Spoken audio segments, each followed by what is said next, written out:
भाषा भाई सुनिएगा, मैं आपसे शुरू करता हूं कि क्या शाम सलोनी है, क्या रात सुहानी है। क्या शाम सलोनी है, क्या रात सुहानी है। ऐसे में मोहब्बत की एक शम्मा जलानी है। हम लोग खानदानी मोहब्बत करने वाले हैं। हमारी बुआ ने नेपाल में हमने मोहब्बत किया तो हमारे दादा ने यूनान में मोहब्बत किया। कि क्या शाम सुहानी है, क्या शाम सलोनी है, क्या रात सुहानी है। ऐसे में मोहब्बत की एक शम्मा जलानी है और अश्कों को हथेली पर रख कर के मेरे देखो, जम जाए तो खूने दिल, बह जाए तो पानी। आइए इसी तरह से आप माहौल बनाए। मैं चाहता हूं कि पूरा सदन एक बार जोरदार तालियों के साथ मुझे आदेशित करे कि हम इस कार्यक्रम को आगे बढ़ाएं। कविता मित्रों है कुछ नहीं, कविता सिर्फ अधूरेपन की त्रासदी है। कविता तृप्ति की शहनाई है।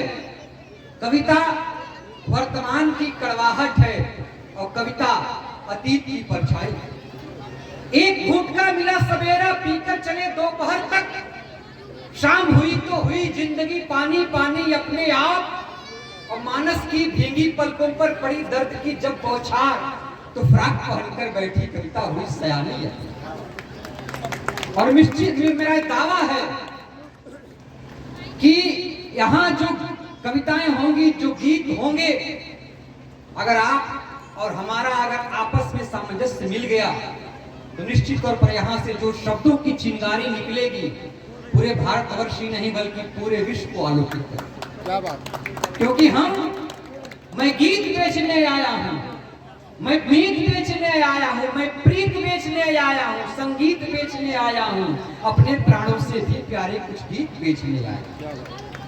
इन गीतों में भरपूर रंग है मेरे खून पसीने का, फिर भी हक हासिल कर न सका खुशियों से दो पल जीने का। जीवन भर इसे सजोया हूँ, आंसू से अपने धोया हूँ, कुछ पाने की अभिलाषा में जो पाया वो भी खोया। मेरे बच्चों के भूख प्यास की इसमें छिपी कहानी है। ये गीत नहीं, संगीत नहीं, भावों की अमिट निशानी। तो ऐसे गीत और ऐसी कविताएं इस मंच से होंगी। आइए मैं चाहता हूं, हमारी मातृशक्ति बैठी हुई है और यहीं से बात की शुरुआत करना चाहता हूं, क्योंकि आप जो वर्षों से सदियों से जो गीत गाती आ रही हैं, उस गीत को नए तरीके से कैसे गाया जा सकता है, इसके भी गायक हमारे बीच हैं। हमारे बीच भाई दामोदर दबंग जी हैं, बहुत सुंदर व्यंग की कविताएं पढ़ते हैं। मैं चाहता हूं कि उसी गीत से शुरुआत करें जो शादी विवाहों में गाया जाता है। और निश्चित तौर पर से यहाँ पर जो भी हमारी मातृशक्ति बैठी हुई है, खासतौर से वैसी महिलाएं जो जिनकी आधी उम्र गुजर चुकी है, जब इस कविता को सुनेंगे तो अपनी जवानी के दिनों को याद करेंगे। एक बार जोरदार तालियों के साथ भाई दामोदर दबंग।